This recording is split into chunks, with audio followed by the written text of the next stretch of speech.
Welcome to our Cooking with the Chefs demonstration at the 35th Annual North Carolina Seafood Festival. Our next chef here is Chef Anna Shellum with Wild North Carolina Sustainable Mussels. Thank you, thank you. Hey guys, I'm so proud to be here. I'm actually not a chef, I'm a fisherman, and I supply directly to my chef friends at restaurants all throughout the state of North Carolina. So I harvest mussels, clams, stone crab, and oysters all by the season.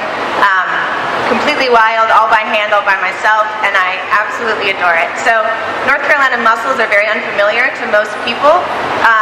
Some people don't even believe that we have North Carolina mussels that are even edible. But these are from one of my favorite places, Masonboro Island. That's not the only place I harvest. I also go to the north end of Carolina Beach to the south end of Topsail. So through that whole strip, I get based on different areas. I wanted to do a recipe with things that I'm pretty sure you guys already have in your fridge. So it's a lot of butter and pepper. I like Joe or Old Bay, garlic, shallot, and then a little fresh parsley on top. You don't need a whole lot of liquid in the pan, and I want to get small batches going because you don't want to overcrowd the pan. North Carolina mussels are a little, they don't butterfly as well as PEI mussels do, so you have to give them the space they need. So, and they smell like those. They smell so good. What's that pan called? This is a wok. I mean, if I'm at home, I can just use a cast iron or anything, but this was for the potential volume of the day. And over here on the induction top, I've got that butter, garlic, shallot, and Joe mix up. So, get these popping. What type of wine did you use? For this I used a Chardonnay, but I didn't want it to be too buttery, so maybe like a steel barrel Chardonnay is a little better. And also, so it's not overpowering, that's why we did half water and half wine in here. I had a glass last night while I was prepping everything. And does anyone have any questions to start the day? Yeah? One right here. What do you got? Yeah, how many other ladies are in the same type of business you are in the area? I'm sure there are plenty that I haven't connected with yet, but I don't think that there are any others doing mussels at the moment. And my business is very unique in that I'm just a one-person show. Freshness, 100%. There is no middleman ever. Thanks. Thank you. But all of them have a loving destination and are consumed, delivered within 24 hours. And as how I like to eat my seafood, fresh on your plates, out of the water as quickly as possible. Thanks. Thank you. If you're ever in Charlotte, I make a beer with a company called Free Range Brewery, and we make two different beers. We do an oyster beer called Sea of Companions, and it's a nice, rich, chocolatey stout that tastes a little bit like a salted caramel brownie because of those lovely oysters. And then I just finished this can yesterday, Shellum's Mussel Beach, which is a mussel beer. It's a little lighter, and that's also available at Free Range, soon to be in some of the restaurants that I supply as well on tap. Alright, they're starting to pop, and my butter's going. Oh yes. Could we get any of those beers here locally? Not yet. I hope so though. We got a question. What restaurants do you supply here in Morehead City? Unfortunately, not in Morehead City yet, since I've been in business for coming up on 5 years now. But I supply all of Ashley Christensen's restaurants in Raleigh, St. Grove. Then I supply Little Washington, the Hackney, the Lone Cedar, and the Outer Banks. And then I do Catch Restaurant in Wilmington, Seabird, Sea Level in Charlotte. All of them are on my website. That's why I put those little cards on your seats. And these are from Masonboro, which is mentioned on there. But I update on Instagram too. If you're traveling throughout the state, hopefully I'll have some of my catch there. Oh yeah. Oh look, we got another one. Did you grow up fishing, or was this something you got into? I used to go fishing with my dad, but that was like rod and reel fishing in Tennessee. And then when I moved to North Carolina, I met my now husband, who taught me how to harvest shellfish like 9 years ago, coming up on 10. And I just fell in love with it. I came from the restaurant world prior to that, and I wanted to stop bartending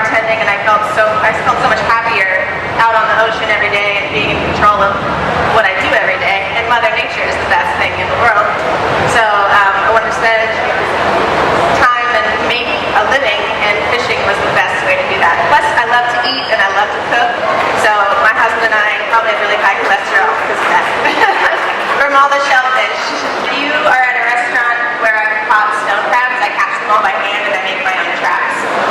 But I try to set as few traps as possible unless the tide isn't working in my favor, because where the stone crab nests sit are along the edge of the oyster beds, and I have to get a really nice, good low tide to be able to catch them. And that was something that I taught myself just from observance while working. And this job is full of so many gifts all the time. I love it. So how long do they go on the pan for? I don't have the technical answer for that. I just wait till they pop. I wish I had that answer, but the little guys tend to open up faster, and the larger ones can be a little more difficult, but high heat helps with that. And if some aren't opening, we'll just toss those to the side. Put them in a crab trap or something. On the grill. Yeah, these are great. If you get wild mussels or North Carolina mussels at the store, just putting them on the grill is one of the easiest. No cleanup. Once they pop on there, they just have some butter like this, or not even. They just have so much flavor on their own. So why are they saltier, the North Carolina mussels? I don't know for the state of North Carolina, but I know that I pick saltier ones depending on where I harvest. If I go to a place, a location that's has some more like muckier marsh, or if they're grounded in more mud, they can have like a more earthy, muddy flavor. But some chefs like that for certain preparations. But my preference is these. They're right behind the oyster beds as the marsh goes out, and there's less mud and a little more grit, but not in these guys. What's a good side dish with this? What would you prepare as a side dish? This is like more of a starter for me. Where the mussels are great with pasta, great paella, even just smoked mussels with red beans and rice is incredible. A little chorizo with that, or kielbasa. These are really fun to throw in your low pressure boils too. Something unique and crowd pleasing in my opinion. Thanks, team. Before COVID, I had 28 restaurant accounts that I was supplying by myself. And then over COVID, I didn't want to change the quality or my message behind my business, which is completely sustainable. So rather than selling to a market, I started working for my friends that have an oyster farm, and I worked on the crabbing boat, because I didn't want my business to change from that. So I stayed true, and I'm glad I did. I also got to fall in love with the sea all over again, and it was such a really prideful thing to be able to feed my family no matter what, even though we don't have paychecks coming in like we all did. So that was a really empowering thing, and another reason why I love fishing so much. Make my own oyster tool. I make most of my own tools except for my clam rigs. It's a good time. We like being self-sufficient. And then my last name is actually Shallot. I picked the right guy for this business. This gentleman here wants to know if you can do oysters the same way. I've never steamed them up like this. Well, I'm in a big pot, like a oyster roast, but not in a wok before. Now we're gonna have to try that. Now I'm gonna do that this season. Wild oyster season starts October 15th. I cannot wait. Is there a minimum size for mussels? 2 inches. As far as I've spoken with DMF, they've actually called me because nobody else was doing it. They were talking about where I've harvested from, just so I can make sure I'm doing things properly. And of course, I check in with all the proclamations and the closures every morning when I wake up, whether I'm working or not. But 2 inches. And then sometimes they grow in these little like clusters at the base of the marsh grass, and some of them are just, even if they are 2 inches, if they're in a nice cluster that's maybe sheltering like a baby snow crab, which I see living within them, I'll leave those alone so I have something to come back to. I change my areas as well so I don't over harvest any certain area.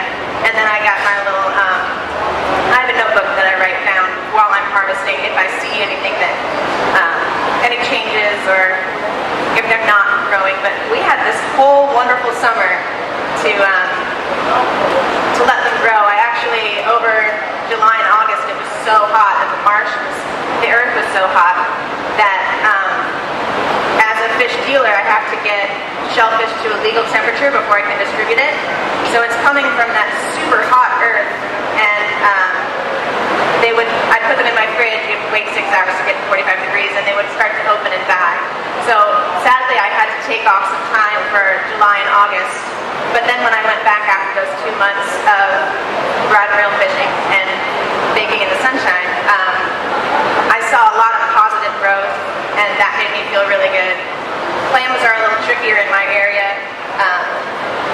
They're tricky everywhere. Storms affect every fisherman, and even festivals, like this one.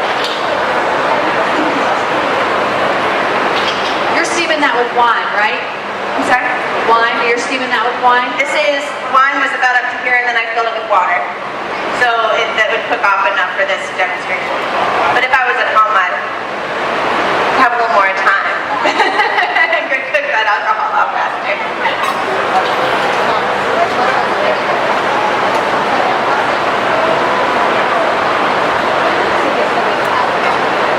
I was asked to be on the NC catch board this past year, and that was so exciting. It's nice to be able to be on a platform that I can represent consumer education more and inspire, hopefully, some young ladies to follow in suit, or boys, everyone. Yeah, do you have any advice to maybe some young fishermen out there? Seems like you're doing pretty well for yourself. Thank you. Yeah. Thank you so much. The weather's always going to get crummy, and you have to work through rain and 28 degrees. If you do it, by the end of the day, it is just like the most rewarding feeling. It's indescribable. And the solitude you have on the marsh in those days, you can't replace that feeling. So when you see bad weather ahead, it often has a really good outcome for, first for me, the marsh credit that I had to earn as a female fisherman. And just knowing what you can do physically is pretty badass. Walking through the marsh with 30 pounds of oysters in each hand, and you're slipping in the mud, and it's physically challenging, mentally challenging, and I just happen to love what I get out of that. And I know that's not for everybody, but I also couldn't sit at a desk all day. You said you make a lot of your own tools to fish. Tell us about that. So stone crab traps, I make those, and those are, I make them right now out of wood and then a plastic oval insert. And stone crabs just like to hide and have a darker place, so I also pick certain spots of the marsh that will allow that for them. They like little cave dwellings, so the traps I make let less light in and makes them want to nest there for a while. I make cluster busters. Easy, anybody can make them. And I don't sell clusters. I only sell prime single oysters with nice sizing. Since I only supply directly to restaurants, I have to think of the aesthetics of my product, not just volume. So it gets really particular in how and where I harvest. What's your favorite story of being out on the water? Or most dangerous situation you've gotten in? Have you ever been scared? Yeah. Been scared, but let's see. Really kind of not too scary once I got in the sailboat. A big storm came through that I did not expect, and I was out there on the skiff by myself, and the rain was just not just a trickle, it was monsooning, and on my skiff I have no covered protection, and there was lightning, and my husband always tells me that's the only type of weather I'm not allowed to harvest in, because I'm the tallest thing in the marsh working with metal tools, and he wants me to stay alive.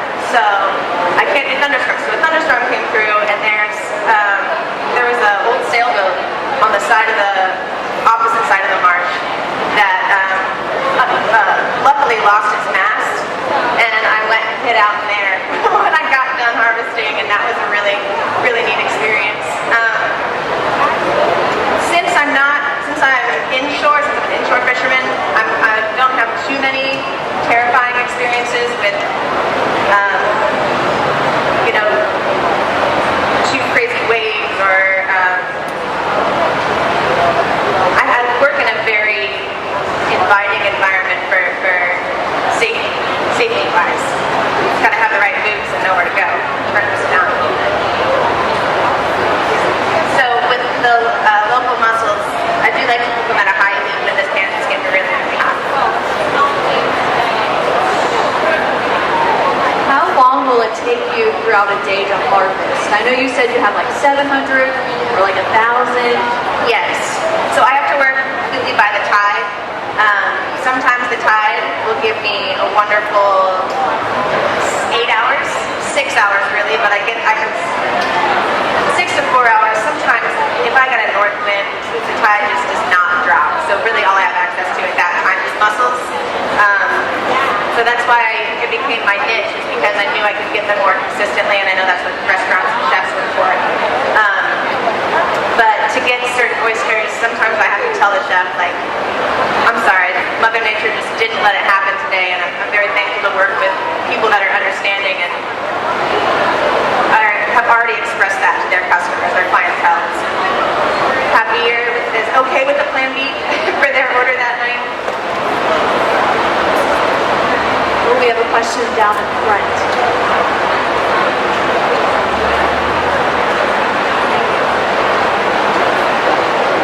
All right, tricky question. How much can you harvest in an hour?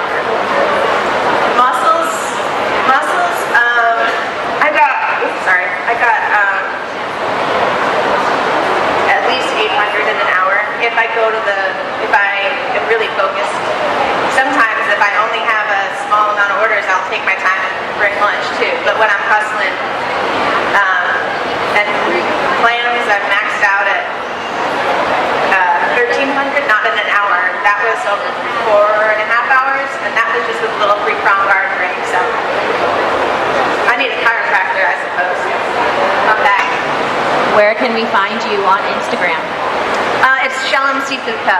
on Instagram, and that I share wherever I'm harvesting, whoever I'm harvesting for, every week, so you'll know exactly what's going to be the freshest. And all my events that I do are on my website as well.